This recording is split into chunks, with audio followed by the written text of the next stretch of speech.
7 տարի թալան։ Այդ թալանի մասին որ խոսում են, հայտնի անուններ կա, չէ՞, մեր երկրում հայտնի օլիգարխներ, իշխանության հետ սերտ աճած մարդիկ եւ այլ։ Իրենք հիմա այսօր այդ մարդկանց հետ չաղ ու բախտավոր իրար հետ կիսվելով, տալով, առնելով շատ երջանիկ կերպով ապրում են։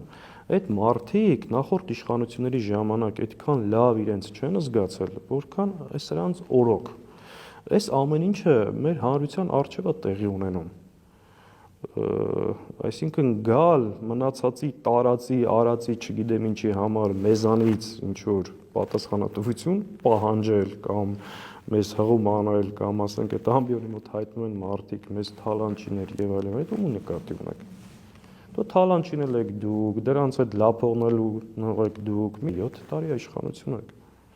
7 տարի։ Նիկոլ Փաշինյանը ավելի շատ է ղեկավարել, իհարկե այդ ղեկավարելը ճակերտների մեջ, քան Լևոն Տեր-Պետրոսյանը, հասկանում եք։ 7 տարի իշխանության ես թալանել էին, հետ վերադարձնեիր, անարդարություն կար, վերականգնեիր, ինչքան կարելի է, ինքը վերջացածի մեկն